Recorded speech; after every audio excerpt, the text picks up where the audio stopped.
the same. Mr. King placed the child in the car. At that point, he's not in his house, he's in the car. Mom can get in the car and drive away. Mom can get in the car and drive 100 miles an hour. Mom can walk. She can do whatever she wants to do. She's not his child. He is not responsible for this child. He is not the one who needs to take care of this child. He steps away and says, y'all just go. She's off his claim, so to speak. He didn't hurt her.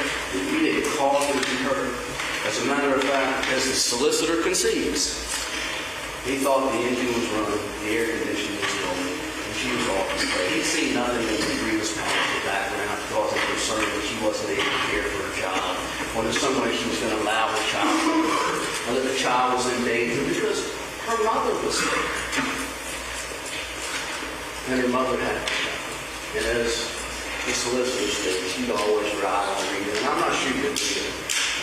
That's a different, not on my plate, but you're not on Rita. Only one person was responsible for the child that day. And it wasn't Mr. King. Now, that would bring us to the conspiracy charge. Mr. King is also charged with conspiracy. I told you at the outset and got admonished for it. I don't know what the conspiracy to do what. And the indictment doesn't say. It doesn't say conspiracy to commit murder, conspiracy to cause great bodily injury to this guy, but a conspiracy. Okay. I'll assume, or I'll go with, that means he must have conspired because he solicitor made a point of saying how they acted together, everything they did together. Well, he must have conspired to murder this child. Or he must have conspired to cause great bodily injury to this child.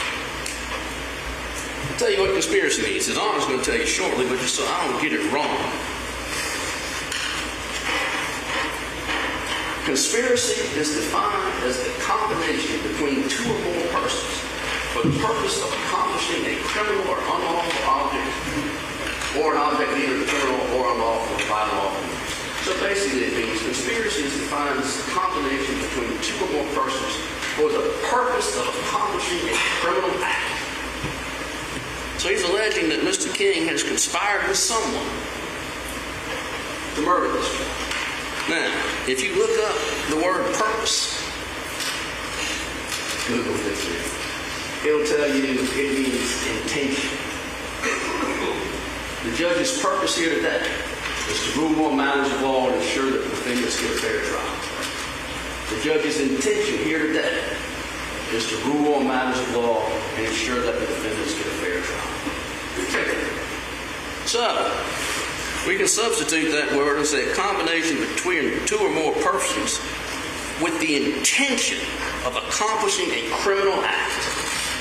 So, I told you at the outset this was a garbage indictment. It is. Certainly. So John Lloyd's basically saying, hey, if stupidity is a felony, this is a slam dunk. But that is not what you jury members are going to have to deal with now. It is murder, conspiracy. Where's the intent? You've got to find that to find my guy, Larry King, guilty of those charges. Catherine Lizardo is here. Joe Richardson. I'm just going to jump. Let's just jump to the chase, or cut to the chase, or jump to the end. Catherine, what do you think is going to happen with this jury? And I'm going to assume they're going to grind this thing through before end of day. Is Larry King off the hook? Slap on the wrist? Worse? And what happens to Rita Pangalangan? I think by the end of the day, we'll have a verdict, and the verdict is likely a lesser included crime of involuntary manslaughter definitely for Rita, and most likely Larry as well. So you think he's going to basically be guilty by association? I think so too. I think the video speaks for itself. Yeah. Joe, same question to you. How does this thing come down? Yeah, the good news is the bad news, right? If they lessen the charge for her, I think it allows them the space to give him something similar, right? As opposed to however low she is, make him lower. Well, if you get down to involuntary manslaughter, I don't know that they're going to absolve him of liability entirely. So they could very well be convicted of the same thing, or they could throw the book at her, give him involuntary, and give her a bit more. We'll see. I don't know if it peers through, but then if she gets murdered, her, then, she appeals. Yeah, it is a fascinating case. The facts are horrible. The charges are very interesting. And what this jury is now wrestling with is going to make for a crazy Labor Day weekend. That they'll have something to talk about, because I think it's going to be over long before the weekend begins. Thank you, guys. I'm going to thank and excuse Joe Richardson and Catherine Lizardo. Always appreciate it. Hey, Catherine, I have to say, I meant to say this last week, but you were here cheating with Linda Kenny Bodden.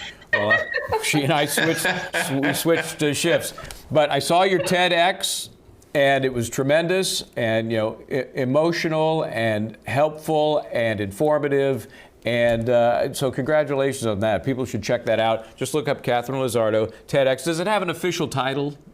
Yes. Embracing ADHD unlocks the power of learning. There you go. And one thing I do like about the whole, it's a positive spin on what can be a very challenging condition. I kind of think I have some of those traits as well. They can be positive. And I appreciate you pointing that out. So check that out, Catherine Lizardo to TEDx. Thanks again, guys. That's going to do it for this week. That's going to do it as we head into a Labor Day weekend. So I'm Michael Bryant. Try to do the right thing.